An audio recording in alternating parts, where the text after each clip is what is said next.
जनाब, मैं हूँ प्रोफेसर जेठानंद राही और आप देख रहे हैं मेरा यूट्यूब चैनल।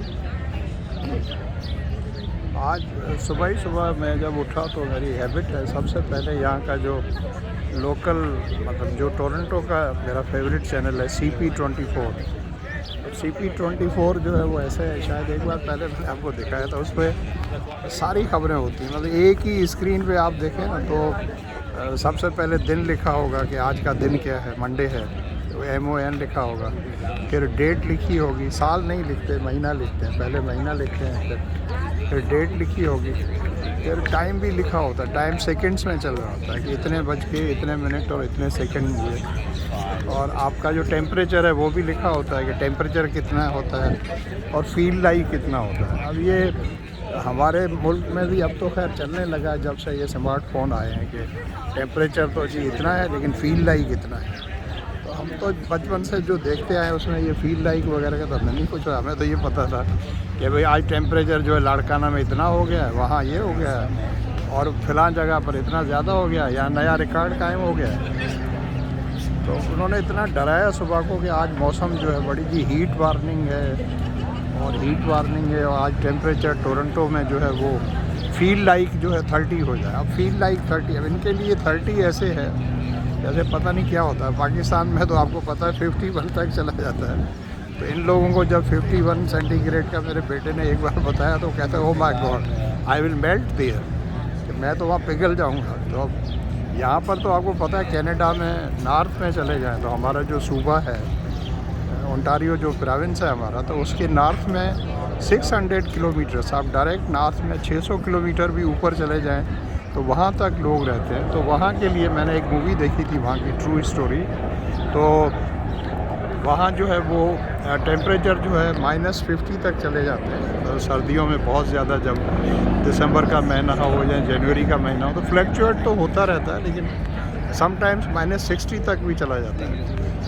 लोग लेकिन फिर भी वहाँ रहते हैं, कम हो जाते हैं लेकिन फिर भी रहते हैं, जिनकी गवर्नमेंट की तरफ से ड्यूटी है, जिनका जॉब है, मसलन जैसे स्कूल है, तो वो हर जगह माहौल के हिसाब से जो होता है। अब पता रशिया के नॉर्थ में तो कुछ ऐसे मकामात भी है जहाँ पर -60 जो है वो टेम्परेचर होता है और वहाँ पर जो है स्कूल खुले होते हैं, मार्केट्स खुली होती हैं। तो आप गूगल करके देख लें। तो यहाँ पर तो खैर ऐसा नहीं है। मैं टोरंटो की बात बता रहा, आज इन्होंने सुबह बड़ा डराया मुझे कि जी है आज टेम्परेचर जो है वो 26 तक जाएगा दोपहर को, लेकिन फील लाइक जो है वो 30 हो जाएगा।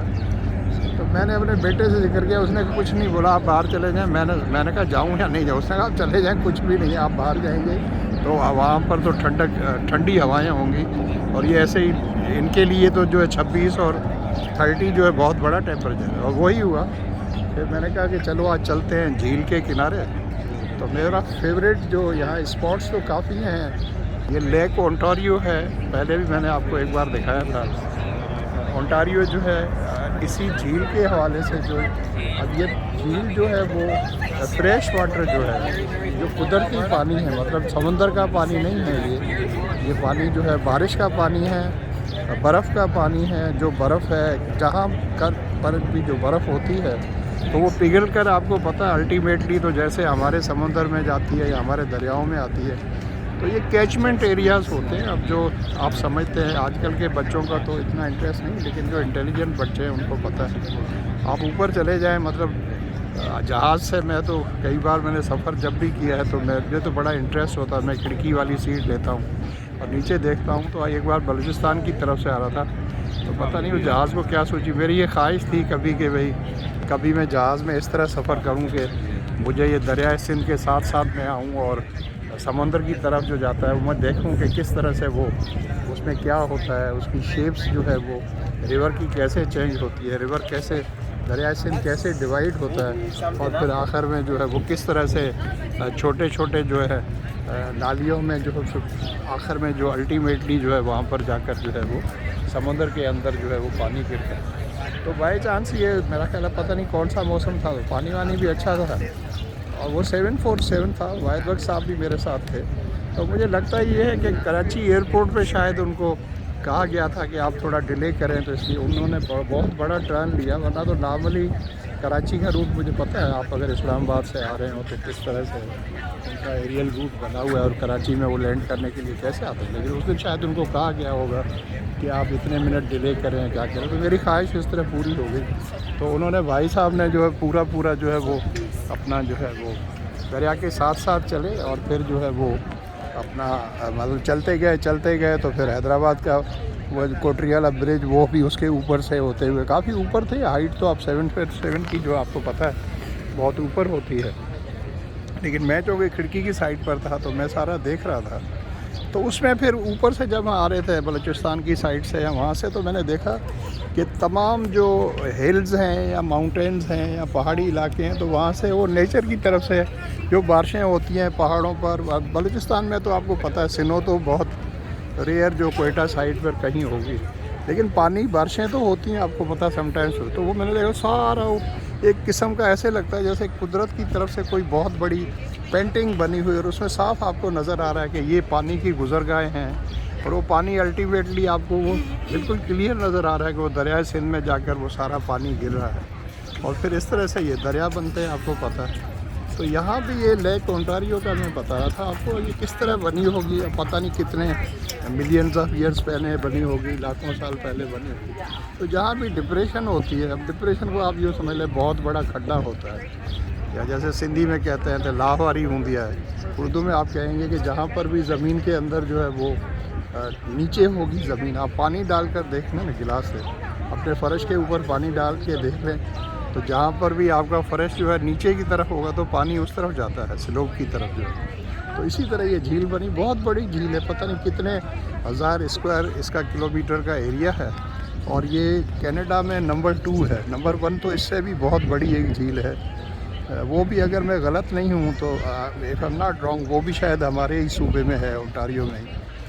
तो ओंटारियो वैसे बाय द वे कनाडा का सबसे बड़ा प्रोविंस है, और ये देखें ज़रा लोग किस तरह एंजॉय कर रहे हैं, गर्मी को खूब एंजॉय कर रहे हैं और मौज मस्ती में। तो यहाँ पर लोग अक्सर आते हैं, वैसे तो घूमने की और स्पॉट्स भी हैं, लेकिन मेरी फेवरेट है ये इस तरह के आदमी आसानी से आ जाता है। और मैं अपने घर से चलता हूँ और वहाँ से सबवे और अंडरग्राउंड जो है ट्रेन में बैठता हूँ, और वहाँ से जो है वो पहले तो हमारी लाइन 2 होती है, तो विक्टोरिया पार्क है जहाँ पर हमारा घर है। विक्टोरिया पार्क स्टेशन से मेरा घर जो है, मैं वॉक करके जाता हूँ तो हार्डली 5 मिनट भी नहीं लगते हैं। 2 रास्ते हैं आने जाने के, तो बस मुझे जो अच्छा लगता है, समटाइम्स नीचे से जाता हूँ, समटाइम्स ऊपर से आता हूँ, 2 रास्ते बने हुए, 5 मिनट लगते हैं दोनों में। तो आप उसमें जब बैठ जाएँ तो वहाँ से जो है वो योंग जो स्टेशन आगे आती है वेस्ट की तरफ, हमारा जो है घर है वो मतलब टोरंटो का, उसको आप ईस्ट कहिए, वेस्ट की तरफ आते हैं। तो फिर योंग स्ट्रीट पर मैं उतर गया, और वहाँ से फिर वो जंक्शन थी, तो वहाँ से हम लाइन चेंज की, वो लाइन 1 थी। लाइन 1 ऐसे कि सबसे पहले वो जो है वो बनी थी, हमारी जो है नंबर 2 पे बनी थी। इस तरह नंबर 3 भी है, लाइन नंबर 3 भी है, लाइन नंबर 4 भी है, और अगर मैं गलत नहीं हूँ तो लाइन नंबर 5 भी है, और बढ़ाते जा रहे हैं। तो उसमें बैठे और फिर ये यूनियन स्टेशन पर आकर सीधा मैं उतर गया। यूनियन स्टेशन से स्ट्रीट कार पकड़ी। स्ट्रीट कार आपको पता है अंडरग्राउंड ट्रेन को कहते हैं, सॉरी स्ट्रीट कार वो होती है जो रोड के ऊपर चलती है, जैसे हम पुराने ज़माने में ट्राम कहते थे। तो ये यहाँ तीन कहे, मैंने कई बार आपको पहले ही बताया। एक तो अंडरग्राउंड ट्रेन है जिसको यहाँ पर सबवे कहते हैं, और हर मुल्क का अलग अलग होता है। इंग्लैंड में शायद उसको ट्यूब कहते हैं, यूएसए में किसी स्टेट में क्या कहते हैं, किसी में क्या कहते हैं। बहरहाल यहाँ टोरंटो के अंदर तो ये है कि 99% जो है या 98% तो ये ज़मीन के अंदर चलती है, लेकिन थोड़ा बहुत कहीं कहीं जो है वो, क्योंकि वो उसको हमवार रखने के लिए देखें जहाज़ जो है वो लैंड कर रहा है। यहाँ पर एक छोटा एयरपोर्ट भी है, जजीरे के ऊपर बना हुआ है। यहाँ पर जहाज़ वो लैंड करते हैं, जेट जहाज़ नहीं होते, ये पंखे वाले जहाज़ जिनको आप कहते हैं प्रोपेलर्स, जो शुरू में थे, क्योंकि रनवे छोटा है, पुराना है कभी। अभी नया जो एयरपोर्ट है वो तो पीएसएम एयरपोर्ट है, जिसको YYZ कहते हैं, शार्ट फार्म से। वो यहाँ से तकरीबन 35 किलोमीटर दूर है, 40 मिनट लगते हैं। मैं यहाँ बैठा था, मैंने कहा चलो आपसे कुछ बातचीत की, और बाकी टेक ऑफ कर रहे थे। बहुत ज़्यादा ही शोर है, क्या हो गया? बहुत बड़ा कोई जहाज़ आ गया, क्या हो गया? खैर तो जहाज़ों से आपको पता है मेरी उनसीयत जो है, जहाज़ मेरे लिए ऐसे वो छोटा बच्चा जैसे नहीं होता, जहाज़ की आवाज़ सुननी, वो अभी भी घर वाले जो है मजाक उड़ाते हैं कि आप तो छोटे बच्चे की तरह रिएक्ट करते हैं। फ़ौरन खिड़की पे चला जाता हूँ, मेरे ग्रैंडसन को भी लेके चला जाता हूँ, उसको भी कहता हूँ जहाज़ आया जहाज़ आया, तो वो भी फ़ौरन जो है बच्चा तो मेरे साथ आगे खिड़की में फिर कहेगा कि वो जहाज़ आ गया जहाज़ आ गया। ये है। आज दिन तो मंडे का है, लेकिन देखें लोग अब यहाँ चूँकि ड्यूटीज़ अलग अलग होती है, समटाइम्स जो लोग शिफ्ट में काम करते हैं तो उनकी ड्यूटी ऐसे होती है। कुछ लोगों का ये होता है कि जैसे हफ्ते में उनको ये ऑप्शन दिया होता है कि हफ्ते में आप कोई भी 5 दिन काम करें, तो वो फिर कभी उनका मंडे ट्यूसडे ऑफ हो जाता है, कभी क्या ऑफ हो जाता है। और यहाँ पर मोस्टली मैंने देखा है कि बाहर से जो लोग आए हुए हैं ना, दूसरी कंट्रीज से, यहाँ आकर ये फीलिंग होती है कि यूएसए से, अमेरिका से बहुत ज़्यादा लोग आते हैं। उसकी वजह है, एक तो आने जाने में कोई मसला नहीं है। अभी हम गए थे लास्ट वीकेंड को, जो सैटरडे को, पिछले सैटरडे को, आज मंडे है ना, तो समझ लें कि आज से 9 दिन पहले गए थे। तो वो ऐसे ही है जैसे हमारे यहाँ पर आप हैदराबाद से कराची चले जाएँ और जो है बीच में एक बना हुआ है, बस पासपोर्ट आपने दिखाया तो मेरे ख्याल 2 मिनट भी नहीं लगे। हम तो 5 आदमी थे, वो 5 पासपोर्ट उस आदमी को दिए, वो भी यूएसए का जहाँ से बॉर्डर शुरू होता है, तो उसको पासपोर्ट दिए। उसने सिर्फ ये पूछा कि कहाँ जा रहे हैं, तो बताया कि वहाँ जा रहे हैं। अच्छा कितने दिन रहेंगे, हमने कहा इतने दिन रहेंगे। वो पासपोर्ट देख के वो अंदर ले गया। वो आपको पता है स्कैन होते हैं, लिखना लिखाना तो ख़त्म हो गया।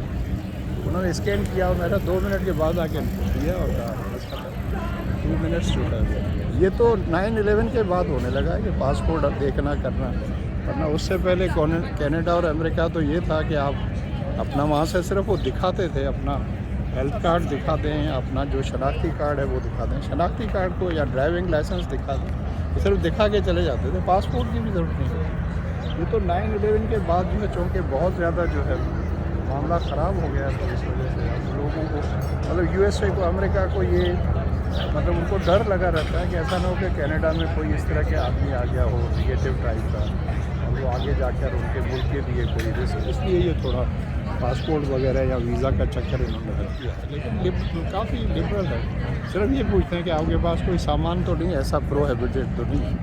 तो हमने बताया नहीं, कुछ नहीं, सिगरेट है हमारे पास। वो मुस्कुराने लगा, अब सिगरेट पे वो क्या करते, तो पता नहीं बेटे के पास था भी या नहीं, उसने ऐसे ही कह दिया सिगरेट से। तो ये है यहाँ पर, ये देखें, ये है ये यहाँ पर। अब इसको मैं क्या कहूँ, पता नहीं, अब छोटा जहाज़ तो नहीं कहूँगा, बड़ी बोट कह सकते हैं। यहाँ पर ये मैंने तो 3-4 बार इस पर झूठे क्या झूले खाए हुए हैं। यहाँ से वो सामने आपको नज़र आ रहा है, जहाँ दरख्त ज़्यादा नज़र आ रहे हैं, वो आइलैंड है, जजीरा है, चारों तरफ उसके पानी है, लेकिन जिस पे रनवे बना हुआ एयरपोर्ट है वो दूसरी थोड़ा उससे राइट साइड पे, आप देखिए राइट साइड पे आपको दरख्त ग्रीनरी नज़र आ रही है। तो ये भी एक जजीरा अलग है, उसके ऊपर वो जहाज़ खड़ा भी है, यहाँ छोटा सा आपको नज़र आ रहा है। इसका क्या बात है, मैं गया हूँ इस पर, घूमने भी गए थे एक बार वहाँ। हरे कृष्णा का बहुत बड़ा मेला उन्होंने लगाया था। तो गवर्नमेंट यहाँ हर तरह की सहूलत देती है, सिटी गवर्नमेंट की तरफ से है सारा। तो लोगों को जजीरे तक पहुँचाना ये भी गवर्नमेंट की रिस्पॉन्सिबिलिटी है। तो चूँकि जिस तरह लोगों को बसों में या अंडरग्राउंड जो है वो के ज़रिए पहुँचाते हैं, अंडरग्राउंड ट्रेन के ज़रिए या स्ट्रीट कार के ज़रिए, तो इसी तरह वो समझते हैं ये उनकी रिस्पॉन्सिबिलिटी है। क्योंकि इस जजीरे के ऊपर भी लोग रहते हैं, पता नहीं कितनी ज़्यादा आबादी है, और वहाँ पर लोग घर लेना चाहते हैं, तो उनके लिए जो वेटिंग टाइम है, पहले तो शायद 3-4 साल था, अब कहते हैं और ज़्यादा बढ़ गया है। और वो सीक्वेंस में रखते हैं लोगों को, ऐसे नहीं कि कोई भी जाके ख़रीद ले इतने पैसे लगा के, नहीं, इस तरह नहीं है। जो भी लेना चाहता है तो पहले वो जैसे टिकट लिया जाता है ना, अपनी लाइन में लगो कि आपका नंबर आएगा वो 5 साल के बाद, फिर आप कह सकते हैं कि मुझे घर चाहिए। इस तरह नहीं कि जाकर वो मुकाबला हो जाए और प्राइसेस पता चला 10 मिलियन और 20 मिलियन तक घरों की प्राइस चली जाए। तो इस तरह से है ये सारा। मेरा ख्याल है काफ़ी बातें आपसे हो गई और व्लॉग जो है मेरा ख्याल बहुत बड़ा हो गया। Thank you so much for watching. ये मैं आपसे इस तरह के व्लॉग्स बनाता रहूँगा, बातचीत भी आपसे करता रहूँगा, थोड़ी बहुत जो मालूमात है वो मैं आपको देता रहूँगा। आपको अगर मेरी वीडियोज़ अच्छी लगती हों और मेरा चैनल अच्छा लगता हो तो आप इसको सब्सक्राइब करें। ज़बरदस्ती नहीं है भाई, अच्छी लगती हों तो सब्सक्राइब करें और अपने दोस्तों से और उनसे शेयर करें, उसको लाइक करें वीडियोज़ को। तो सर जो है खुश हो जाएंगे, ऐसा ही होगा जैसे सर को आप कहते हैं कि सर आपने आज क्लास में आज बहुत अच्छा पढ़ाया, सर तो अब यहाँ बैठे 10 साल हो गए। अभी भी जाता हूँ वहाँ हैदराबाद जाता हूँ, वहाँ पर हयात गर्ल्स कॉलेज में चला जाता हूँ और बच्चियों को जाके पढ़ा लेता हूँ। तो इस तरह वो मेरा पैशन जो है, उसको देखे खातून को क्या पका रही है। अब इसको पता नहीं क्या कहते हैं, बिजली पे चलती मोटर लगी हुई, इलेक्ट्रिक मोटर भी क्या, आजकल तो मोटर भी नहीं, पता नहीं अंदर चिप लगी हुई है, बैटरी है, हर चीज़ बैटरी पे दौड़ रही। गाड़ियाँ भी वो दूसरी भी आ रही, चाइनीज़ लगती है पता नहीं। मैं तो हर किसी को जो है वो चाइनीज़ ही समझता हूँ। अभी मैं गया था वहाँ कहीं कोई काम था, जब मुझे बिलो अपना सोशियावन स्टेशन पे जो बिलोर स्ट्रीट पे, बिलोर स्ट्रीट ईस्ट पर मैं गया था, कोई काम था, तो वहाँ पर 3 मुझे मिल गए। मैं पूछना चाह रहा था कि ये घर ये बिल्डिंग जो है या ये ऑफिस कहाँ पर है। तो वो तीनों ही जो है वो बिल्कुल चाइना से नहीं आई थी। वो खुद कह रहे थे we are new year, we don't know anything. तो मैंने कहा आई एम फ्रॉम पाकिस्तान। मैंने कहा Pakistan and China are friends. तो सब बड़े खुश होते हैं, कहते यस। तो देखें जना, एक और जहाज़ हो गया। तो आज मैं आपको जहाज़ ही दिखाऊँ। एक और जहाज़ आ गया लैंड के लिए। अब ये जो इस तरफ से जहाज़ आ रहे हैं, तो ये टोरंटो का जो है ईस्ट साइड पर। और ये मैं आपको बता दूँ, यहाँ मोस्टली वो जहाज़ आते हैं जो ज़्यादा से ज़्यादा जिनका फ़्लाइंग टाइम 2 घंटे का होता है, 2-2.5 घंटे, 2.5 से ज़्यादा नहीं होता। तो इस तरफ, जिस तरफ से ये जहाज़ आया, तो ये टोरंटो का ईस्ट साइड है या नॉर्थ की तरफ से आ रहा है। और ईस्ट में जो है यहाँ मॉन्ट्रियल है, और जो है अपना क्यूबेक प्रोविंस है पूरा, और न्यूफाउंडलैंड है। या वाई ना।